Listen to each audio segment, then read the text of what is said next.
Welcome to my channel మనసుకు నచ్చే కథలు. నేనెలా చేరడం పార్ట్ 7.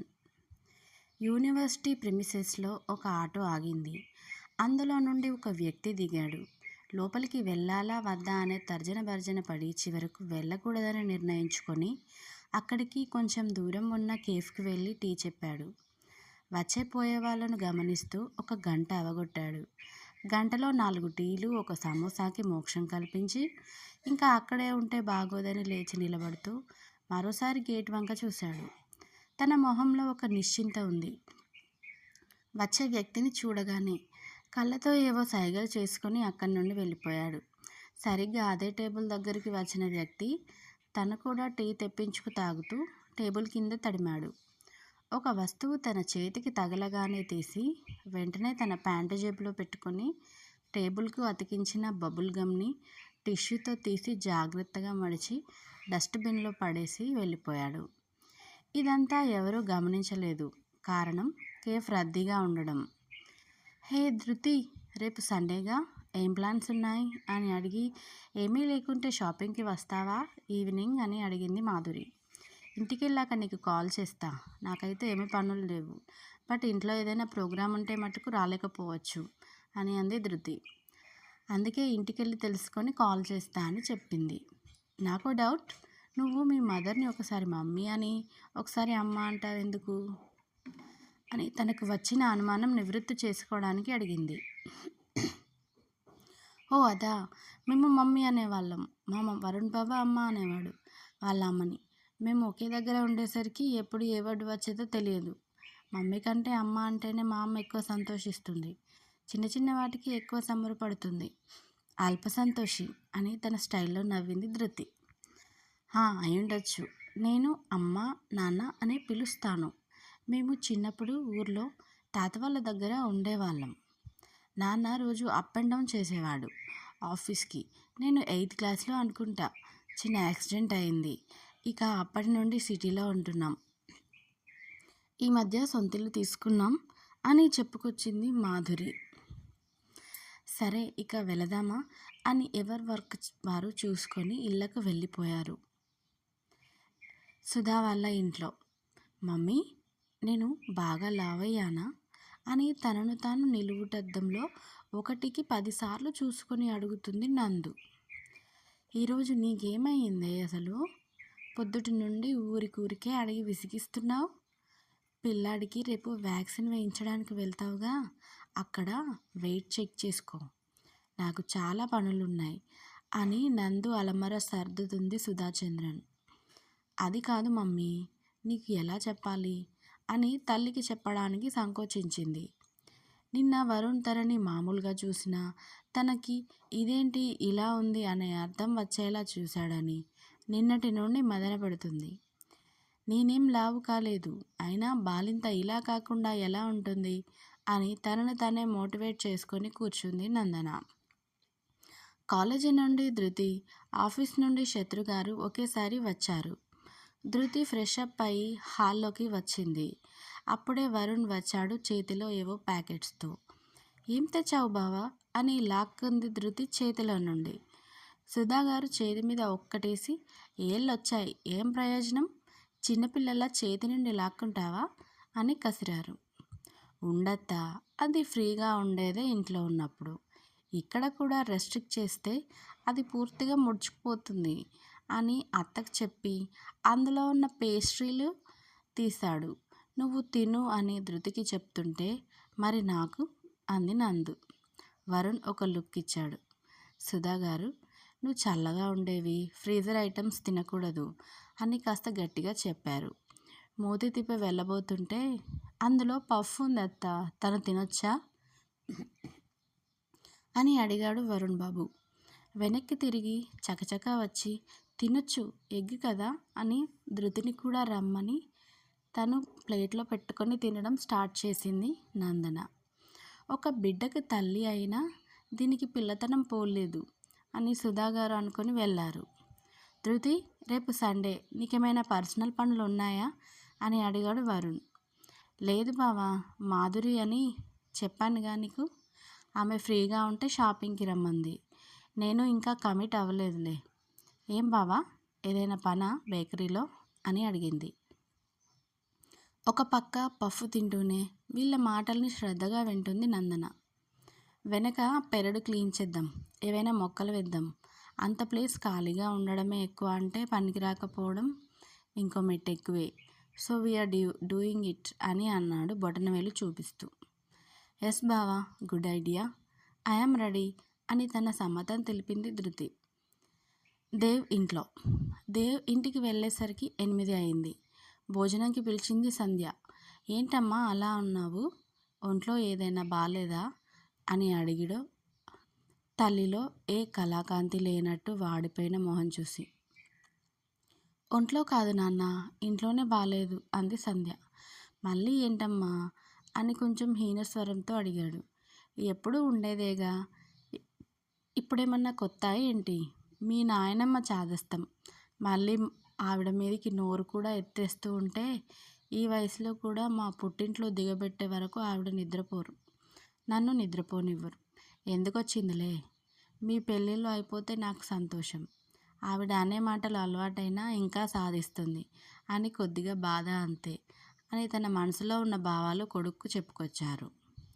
మిత్ర వెళ్ళిపోయాక నేను కూడా పెళ్లి చేసుకొని ఈ ముసల్దానికి సరిపడేదాన్ని పెళ్లి చేసుకొని తీసుకొస్తాను. అప్పుడు చెప్తా దీని సంగతి, లబోదిబో అని మొత్తుకోవాలి అని అన్నాడు దేవ్. హా, అంత లేదులే కన్నా, ఆవిడంత ఈజీగా తలొగ్గే మనిషి కాదులే, స్ట్రాంగ్ పర్సనాలిటీ. చిన్న చిన్న విషయాలు అసలు కేర్ చేయదు. ఏదైనా జరిగితే రివర్స్ అయిపోయి మొత్తం సీన్ తన చేతుల్లోకి తీసుకొని పేకాడేస్తుంది. మహా తెలివైంది అని చెప్పింది.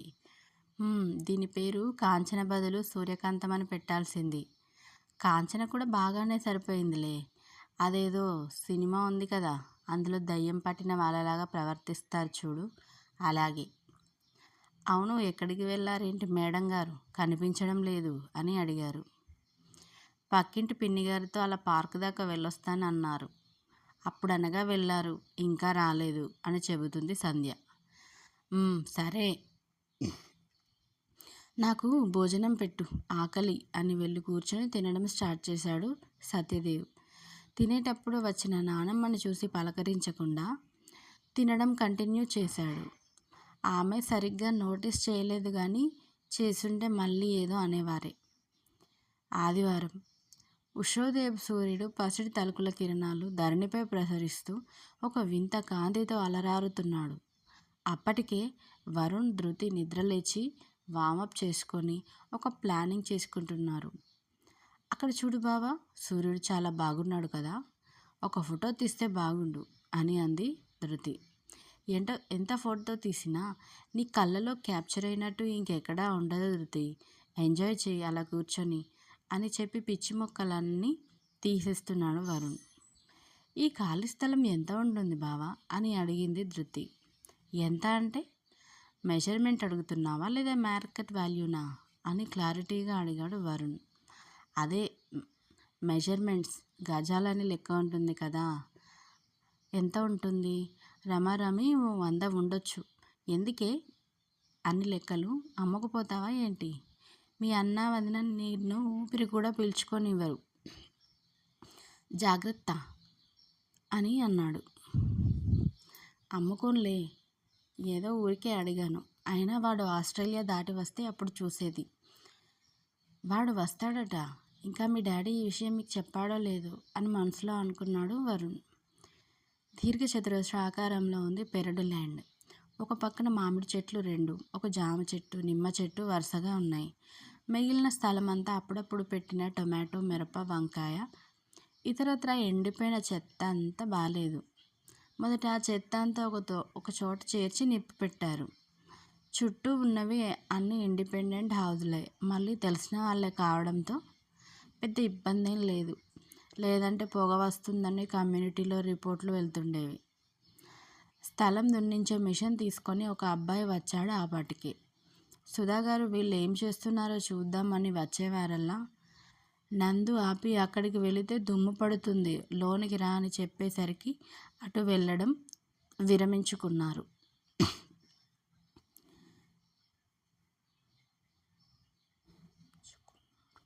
ఇప్పుడు కొత్తగా వచ్చిన మిషన్ మార్కెట్లోకి చిన్నగా ఉండి ఒక మనిషి ఆపరేట్ చేయగలిగేటట్టుగా ఉంది. చకచక 2 రౌండ్స్ వెర్టికల్ హారిజంటల్గా తిప్పి వెళ్ళిపోయాడు పేమెంట్ తీసుకొని. అదయ్యేసరికి సమయం 9 అయింది. పూరీ కుర్మా వాసన నాసికని తాకగానే ఆకలి గుర్తొచ్చింది ఇద్దరికీ. సుధాగారు టిఫిన్ చేయమని పిలిచేసరికి కేవలం కాళ్ళు చేతులు మొహం కడుక్కొని కూర్చున్నారు. ఈరోజు వ్యాక్సిన్కి వెళ్ళాలి హాస్పిటల్కి. నందు, త్వరగా తిని రెడీ అవ్వాలి. బాబుని కూడా నువ్వే రెడీ చేయి. ఈ బ్యాగ్లో వాటర్, స్నాక్స్ అవి పెట్టుకో. ఒకవేళ లేట్ అయితే ప్రాబ్లం లేకుండా అని సుధాగారు చెప్పారు. ఇవన్నీ ధృతి, వరుణ్ వింటూ తింటున్నారు. ధృతి మాట్లాడుతూ, ఈరోజు కూడా వినీత్ గారు రారా అమ్మా? వ్యాక్సిన్కి కూడా మనమే తీసుకెళ్లాలా? అసలు ఆయనకి పెళ్ళాం బిడ్డ ఉన్నారని ఏదైనా జ్ఞాపకం ఉందా లేదా అని కాస్త గట్టిగానే అడిగింది. శత్రుగారు కల్పించుకుంటూ, ధృతి, నీకు అవన్నీ ఎందుకు? మనం ఇంటి దగ్గర ఉన్నంత వరకు మన బాధ్యత సక్రమంగా నిర్వర్తించామా లేదా అనేది ముఖ్యం. మీ అమ్మ 5 నెలలకి పంపిస్తా అన్నది కదా, అప్పుడు చూద్దాం అని ఆగారు. మీరు కూడా ఏంటి నాన్న అలా అంటారు? ప్రేమించాను, పెళ్లి చేయకుంటే చేస్తాను అని, కానీ కట్నం వద్దు అని మిన్ను విరిగి మీద పడ్డంత అర్జెంటుగా చేసుకున్నాడు ఆయన. మరి బాబు కడుపులో ఉన్నప్పుడు కానీ పుట్టాక కానీ ఒక్కసారైనా తనకు తానుగా వచ్చి చూసుకొని వెళ్ళాడా? ఇంకా మామయ్య గారు బెటర్ అతనికంటే. తన స్కూల్కి హాలిడే ఉన్నప్పుడల్లా వచ్చి చూసి వెళతారు. కనీసం బాబుకి బర్త్ సర్టిఫికేట్కి కూడా ఇంకా అప్లై చేయలేదంటే ఎంత బాధ్యత గల మనిషో. ఆయనకే ఉంది గొప్ప బిజినెస్, ఏ అమ్మకి లేదా? వరుణ్ బావ ఉండబట్టి బేకరీ రన్నింగ్లో ఉంది, లేదంటే ఎప్పుడో దివాలా తీసేదే ఇన్ని రోజులు ఇంటి పట్టున ఉంటే అని తన కడుపులో ఉన్న వ్యతనంతా బయటకు చెప్పింది ధృతి. మొదటి నుండి అంతా విని నిజమే అనుకున్న నందన వరుణ్ మ్యాటర్ వచ్చేసరికి వరుణ్ని ఇదంతా కావాలని అనిపిస్తున్నాడు అని ఒక భ్రమలో ఉండి అతన్ని చూసింది. వరుణ్ ఏమీ తక్కువ కాకుండా నందుకి ఐ కాంటాక్ట్ ఇచ్చాడు, తనదేం ఇన్వాల్వ్మెంట్ లేదన్నట్టు. అప్పుడు మోగింది కాలింగ్ బెల్. వరుణ్ వెళ్ళి తీశాడు. అప్పటికే తన తినడం పూర్తవడంతో. సార్, నర్సరీ నుండి వచ్చాము అని చెప్పాడు ఆ వచ్చిన మనిషి. వాళ్ళకి పెరటి దారిని చూపించి తను ఇంటి వెనుక గుండా వెళ్ళాడు. 2 మనుషులు వచ్చారు. నర్సరీ నుండి మట్టి, ఎరువు, కొన్ని కూరగాయ మొక్కలు, కొన్ని పూల మొక్కలు కూడా తీసుకొచ్చారు. ఆ మొక్కలన్నీ మామిడి చెట్టు కింద నీడ ఉన్న ప్లేస్లో సర్ది మిగతా అంతా వాళ్ళతో తెచ్చిన ఎర్రమట్టితో నింపారు. ఎరువుల ప్యాకెట్లు కూడా కొన్ని లైన్స్ వేసి అక్కడి వరకే కలిపారు. మొక్కలు ఎలా పెట్టాలి చెప్పి, ఇంకేమన్నా కావాలి అంటే కాల్ చేయమని చెప్పి పేమెంట్ తీసుకొని వెళ్ళిపోయారు. మొదట అంతా వాటరింగ్ చేయాలని అనుకొని నీళ్ళ కనెక్షన్ ఇచ్చి ఆ ప్లేస్ అంతా నీళ్ళతో తడిపాడు వరుణ్. ఇంకా వాటర్ అంతా ఇంకి మళ్ళీ నార్మల్ అయ్యాక మొక్కలు పెట్టొచ్చని ఆ రోజు పని కంప్లీట్ చేసుకొని ఇంట్లోకి వెళ్ళాడు. అప్పటికే నందు వాళ్ళు హాస్పిటల్కి వెళ్ళారు మామయ్య కార్లో. హాస్పిటల్కి పోను రాను 1.5 గంట ప్రయాణం. ట్రాఫిక్ ఉంటే ఎక్కువే అవ్వచ్చు. హాస్పిటల్లో ఎంత టైం పడుతుందో అని ఆలోచిస్తూ వెళ్ళి ఫ్రెష్ అప్ అయ్యి కాసేపు నడుం వాల్చాడు. అందరి మధ్య ఎలా ఉన్నా ఒంటరిగా ఉన్నప్పుడు విపరీతమైన ఆలోచనలు. తుంటరి పిల్లాడు తెలియక తేనెతిట్టుని రాయి పెట్టి కొట్టితే చెదిరిపోయిన తేనెటీగల్లా చెవుల్లో ఝుంకారం చేస్తున్నట్టు అనిపిస్తుంది. మనిషికి శారీరక శ్రమ మాత్రమే కాదు, మానసిక శ్రమ కూడా మంచి నిద్రని కోరుతుంది. ఇప్పుడు వరుణ్ రెండింటి మిశ్రమంలో నిద్రలో కూరుకుపోయాడు. 1 గంట డీప్ స్లీప్ తర్వాత తనకి తానుగానే మెలకువ వచ్చి చూస్తే 1 గంట అయ్యింది. ఇక్కడ హాస్పిటల్లో బాబుకు వ్యాక్సిన్ వేశారు. కాసేపు ఏడ్చి ఫీడింగ్ చేశాక కడుపు నిండి ఏడ్చి అలసిపోయిన కారణంగా బజ్జున్నాడు బాబు. వెయిట్ మంచిగానే ఉన్నాడు అని ఫీవర్ వస్తే డ్రాప్స్ వేయండి అని పారాసిటమాల్ సిరప్ ఇచ్చారు హాస్పిటల్ వాళ్ళు. అనుకున్న దానికంటే త్వరగానే తిరుగు ప్రయాణం అయ్యారు. కార్లో డ్రైవింగ్ శత్రు గారు, ప్యాసింజర్ సీట్లో సుధాగారు, వెనకాల నందు పిల్లాడితో కూర్చున్నాడు. సుధా గారు మాట్లాడుతూ, వరుణ్ జాబ్ ట్రయల్స్లో ఉన్నాడండి. మళ్ళీ బాగా గొడవ పెట్టిందట జాబ్ చేయాలని. పెళ్ళికి కూడా ఎలాగో అలా ఒప్పిస్తుంది. మన ధృతి కోసం అడుగుదామని నా ఆలోచన. మీరేమంటారు అని సూటిగా సుత్తి లేకుండా చెప్పింది. శత్రుగారు ఒక 2 నిమిషాల పాటు ఏమీ మాట్లాడలేదు. తర్వాత మాట్లాడుతూ, శరత్ నాతో మాట్లాడాడు 15 రోజుల క్రితం. ప్రియా కోసం వల్లితో మాట్లాడాడంట. నువ్వే ఒప్పించు వరుణ్ణి అని నాతో అన్నాడు. అవాక్కవడం సుధాగారి వంతైంది ఇప్పుడు. ఇదంతా ఎప్పుడు జరిగిందండి? నాకు చెప్పనే లేదు అని అంది సుధ.